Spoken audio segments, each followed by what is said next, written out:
Alright guys, what's going on? This video is going to be a video response to One-Eyed Patriot.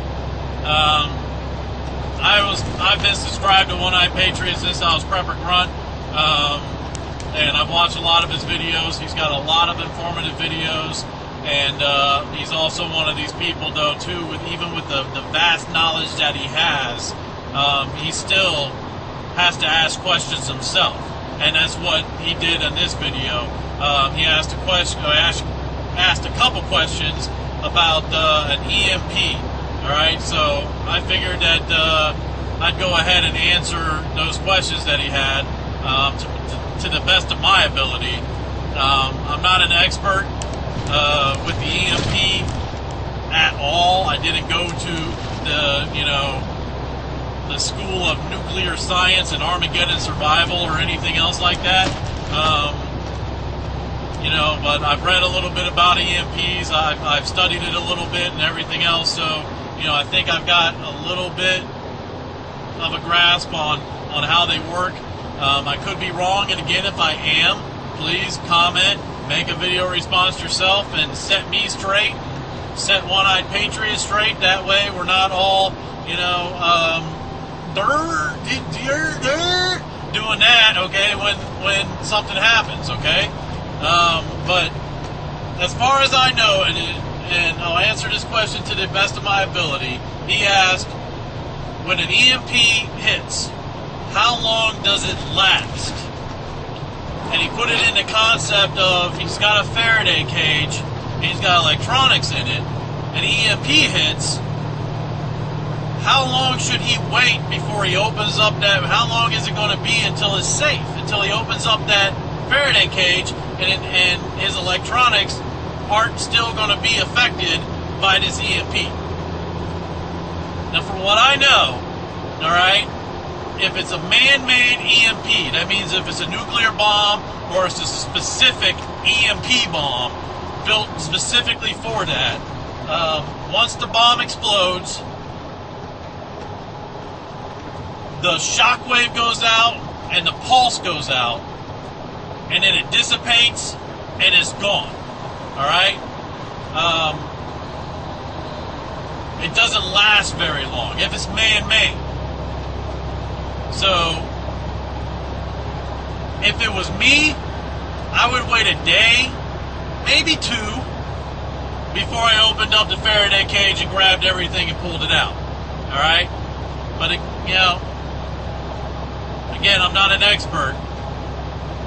So this is just going to be a crapshoot. You just don't know what you're going to get with it. All right, but I would wait at least a day, at least that next day, and then I would feel safe to open up that Faraday cage. Now, if it's a natural EMP, and that means if the sun, shoots a solar storm our way. Excuse me, sorry. Being a man. Anyways, if a solar flare hits the Earth directly, all right, that can actually last a lot longer than a day or a couple hours or anything else. In fact, solar storms have bombarded the Earth. I mean, they constantly bombard the Earth. So, for an EMP to be coupled with that solar storm, a week, it could be. And the problem is that when it hits, all the electronics are out, so you're not going to know when that solar storm leaves. So again, it's that crapshoot, and you just don't know. So you're just going to have to make an educated guess. As far as me, if it's a solar flare that hits, a solar storm, and it's a direct hit EMP pulse, I'd wait a week. I would prepare myself to be without those electronics for at least a week after the fact. And then I would open it up. But again, don't be surprised if you open it up and your shit doesn't work. Then you just got all these paperweights around, okay? So, again, if anybody else has anything else to add to this, add to this question, go ahead. Those are the only two EMPs that I know of as man-made and natural, at least from the sun and from an actual man-made bomb. With that being said, that's my answer. He had another question though, and this question concerned the electronic safe of a electronic gun safe. In an EMP, how would you get into that safe? Would you be able to get into that safe? Because, you know, all these guys are buying all these nice freaking safes to put their guns in that are preppers, and most of them nowadays are the electronic beep, beep, beep, beep. But if an EMP hits, your little electronic beep, beep, beep, beep code isn't going to work. Well, I asked this question when I was Mick the Prepper, I believe. I was right at the beginning of when I started prepping.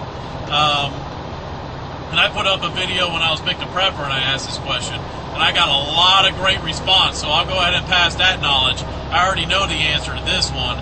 This one's pretty much cut and dry, all right? The electronic safes that you have, they pretty much that I know of, every single one of them have a manual way of getting into them, all right? Some of them come with a key that you have, all right? So when you buy it, it should have, you know, the freaking, the keypad, but then you should also have this key that you can put into it, turn it, and it'll open up your safe. I found this out because I've got an electronic safe. It was an electronic safe that was in the house when I got there. It was my dad's. My dad moved away. I moved into the same house that my dad lived in, and he left a safe for me, but I didn't know about a key. So I started, you know, when I started prepping, I started beep, beep, beep, and I was like, wait a second, what if an EMP hits? So I put that out there, and that's what I got, is a lot of people said, there's a key. You get this key that you can put in to it. Now, if you don't have a key, and you call your dad, and he has no idea where the key's at, because he bought it a while ago, and he's old, and he doesn't remember shit. What you can do is you could talk to the actual manufacturer, a representative from the manufacturer of that safe, and they will be able to tell you how to get into the safe manually, or before the EMP hits, you can actually get a new key. If you haven't bought the safe yet, they'll be able to tell you at the distributor how to get into it when the battery dies or something like that. See, they thought about this when they came up with the electronic safe. Is this keypad, all right? And it's got like little batteries, like a little AAA battery, or some of them, they're smaller, so they take the little watch batteries, like 3 or 4 of them or something like that. They last a really long time, but they also thought of a fail-safe plan in case someone's house is getting broken into, and someone goes to their freaking key safe, and all of a sudden they need to get into their freaking safe, and the batteries are dead, okay?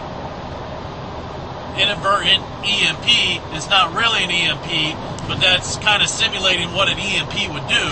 So they came up with the idea of, they also have this key, you stick it up there, you turn it, and it unlocks your freaking safe, and you can still open it. Alright? So, hey, I hope this helps out. Again, if you already have your safe and you don't have a key, it doesn't say anything in the owner's manual, I would call the manufacturer, talk to a representative, ask them, figure out how can you manually get into your safe. You're obviously, before they will even talk to you, you need to have your little user manual, and it's got some sort of little code on there so they know that you're the actual owner. But other than that, all right, I'm Agent Grunt, formerly Prepper to Grunt, formerly Mick the Prepper. And it's like I tell my ex-wife, I never drive faster than I can see, and besides, it's all in the reflexes.